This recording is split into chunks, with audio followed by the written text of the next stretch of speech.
Hi friends, this is Geetu Chandra. You're watching the favorite channel Geetu Chandra's Vlogs. Today we have presented a new topic in nursing. We have introduced nursing topics to this channel just because to help a few students, those who are trying for the nursing exams. In this lockdown period, let's have some knowledge refreshing videos. And as part of this program, we'll have some cooking videos also. So please watch these videos and please like, share and comment this video. So let's move on to the video. So let's start the topic tracheostomy care. What is a tracheostomy and what are the indications and the complications? So we'll deal in detail in this class. Main contents of this topic are the definition, indications, complications, parts, that is parts of the tracheostomy tube, aspects of tracheostomy care. By the end of this session, you all will be able to explain mission, indication, some complications and the parts and some of the aspects of tracheostomy care. So, we'll move on to the topic. Tracheostomy definition. What is the definition of tracheostomy? This is a surgical formation of an opening into the trachea through the neck, especially to allow the passage of air. Usually, trachea is the windpipe. We are making a surgical opening by a surgical intervention to allow the passage of air. That is a tracheostomy. So, what is the care required for the tracheostomy? And the main indications for tracheostomy. Why we are putting tracheostomy to a patient? What is the need for a tracheostomy? So let's see that the indications. First one is acute respiratory failure with expected need for prolonged mechanical ventilation. If the patient is having an acute respiratory failure, so that they require a prolonged mechanical ventilation, so we have to go for a tracheostomy. If they required a prolonged mechanical ventilation also, they have to put for tracheostomy. Failure to wean from mechanical ventilation. If they are unable to wean the mechanical ventilation, there also they need tracheostomy care. Upper airway obstruction and copious secretions. Upper airway obstruction in the sense any obstructions in the upper airway, and copious in the sense that is the thick secretions that is obstructing the airway. In such conditions also the secretions cannot be removed, so that we require the tracheostomy tube. Then the final one, the fourth one, difficult airway.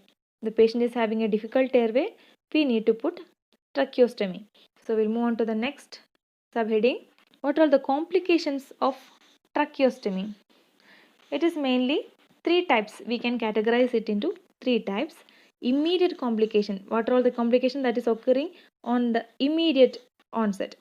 Intermediate one and late complications. These are three categories. First one is the immediate complications. So alphabet, everyone will be remembering the alphabets. So let's start with the A, B, C. Immediate in the sense you just have to remember A, B, C. A in the sense apnea, air embolism. These are the first complications. A. A stands for apnea and air embolism. And the second one is B. B, bleeding, anterior jugular vein, inferior jugular vein or thyroid. If you are putting thyroid tracheostomy, so that may leads to bleeding, anterior jugular vein or inferior jugular vein or the thyroid. These are also the complication. Then C is a cardiac arrest. Maybe the procedure can leads to cardiac arrest. If it's an emergency condition, it can also lead to cardiac arrest. This is an immediate complication. Immediate in the sense which is occurring on the scene itself. When they are doing the procedure, that time it can leads to such kind of complication, that is immediate complications. Hope you all are understood. Then we'll move on to the next one, intermediate complication. In between any complications is occurring, then it is said to be intermediate complication. The intermediate section, remaining portion of the alphabet D, E, F, G, H, I. A, B, C, D, E, F, G, H, I. D, displacement of the tracheostomy tube. During the course of care, the tracheostomy tube may be displaced. So dislodgement can occur. This is a complication. Then E. E is the emphysema. It may be surgical emphysema. So air escapes into the tissues. Surgical emphysema means the air is entering into the tissues surrounding the tracheostomy tube. So that can also be a complication. Next one is fistula. Fistula in the sense is an abnormal connection between two cavities, two organs. Okay, so fistula can be tracheoesophageal fistula or tracheoarterial fistula. So both can happen. So this is the fistula. That is also one complication. And the next one is hemorrhage. H for hemorrhage. Bleeding can be a complication that we already know. Okay, and the last one is infection. Tracheitis, that is one of the complication that is intermediately occurring. So we have learned already immediate in the sense A, B, C. Apnea, air embolism. B, bleeding, anterior jugular vein, inferior jugular vein and thyroid gland. And C is the cardiac arrest, that is the immediate complication which is occurring on the immediate situation. Intermediate in the sense in between, the during the course of care what is happening. D, E, F, G, H, I. D, displacement of the tracheostomy tube. E, emphysema, that is surgical emphysema. Fistula, tracheoesophageal or tracheoarterial.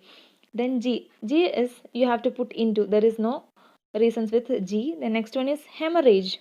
Hemorrhage, bleeding can also be occur, and infections, that is tracheitis, infection of the trachea, that can also happen as a complication.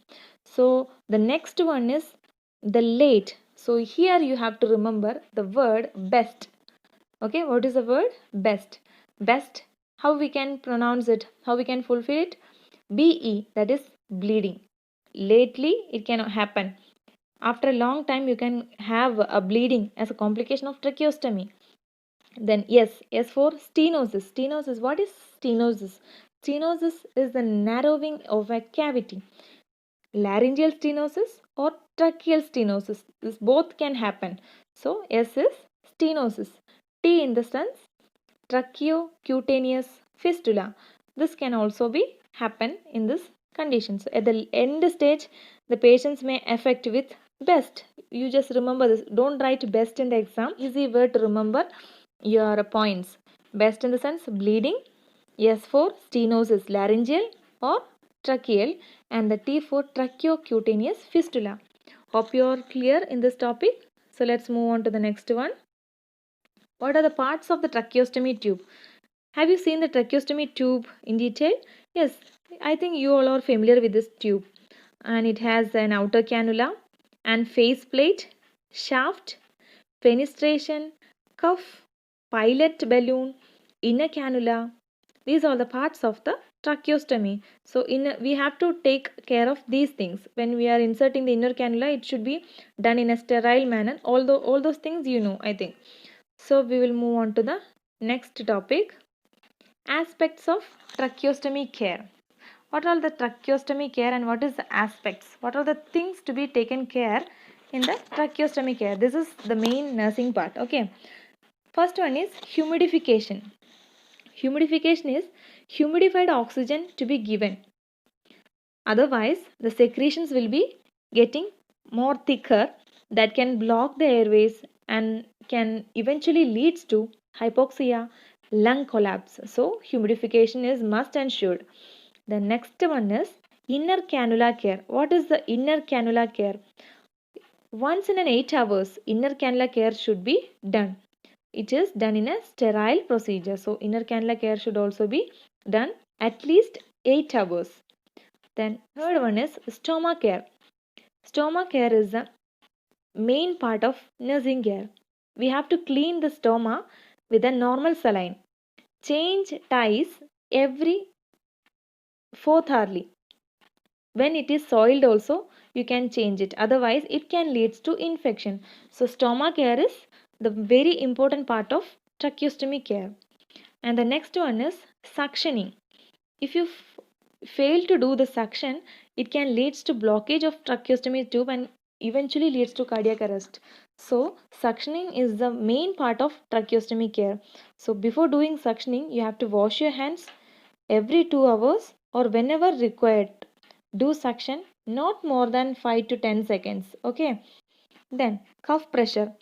We have to monitor the cuff pressure frequently. It should be maintained at least 25 to 30. Why it should be kept properly?